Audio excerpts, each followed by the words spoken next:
सोचो देश के प्रधानमंत्री तक कैसे कैसे आरोप लगाते हैं। माताओं बहनों के मंगल सूत्र तक की बात करने लगते हैं प्रधानमंत्री। तब हम कहेंगे कि सब लोग मिलके इस बार भारतीय जनता पार्टी को सबक सिखा दो। यही हमारी आप सभी से प्रार्थना है, निवेदन है। मुझे पार्टी ने, आप सबने आजमगढ़ के लिए चुना है,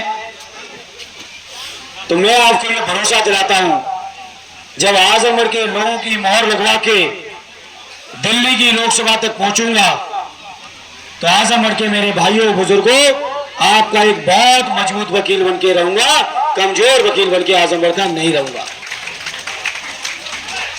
और दे दो सब लोग मिलकर अपना आशीर्वाद और अपनी दुआएं। मैं आपको यकीन दिलाता हूं, आपके मान सम्मान, आपकी तरक्की खुशहाली, आपके स्वाभिमान को बनाए रखने में कोई कसर मैं नहीं रखूंगा। ये मैं आप सभी को भरोसा और विश्वास दिलाना चाहता हूं।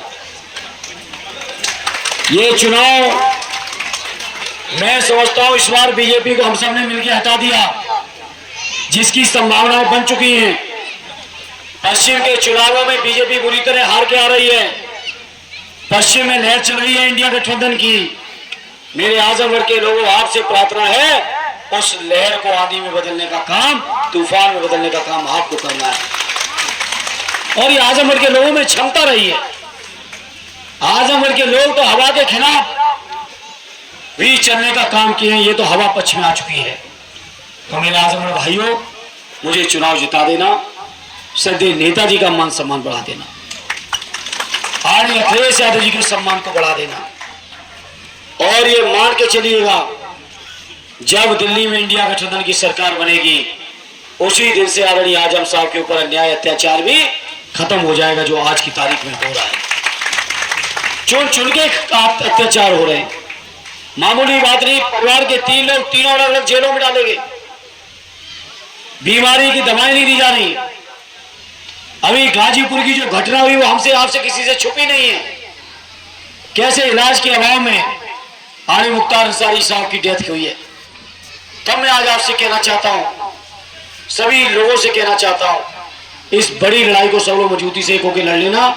आरडी राजेश भाई का, मनोज सिंह का मैं इसलिए भी धन्यवाद देता हूं कि तमाम दबावों के बावजूद भी हमारे साथी कहीं झुके नहीं। और आने दीजिए 4 जून।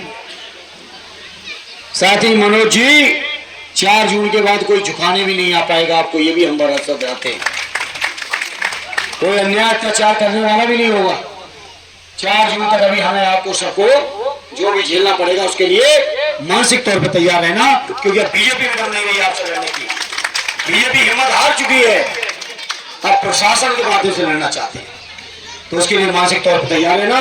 माता बहनों, आपको 3000 रुपए की पेंशन, बेटियों को मुफ्त पढ़ाई, किसानों का कर्ज माफ, किसानों की आमदनी 1.5 गुनी, नौजवानों को रोजगार, अग्निवीर योजना खत्म, जाति जनगणना से लेकर जितनी जरूरी चीजें हैं सब हम लोग कराने का काम करेंगे। बहुत बहुत धन्यवाद।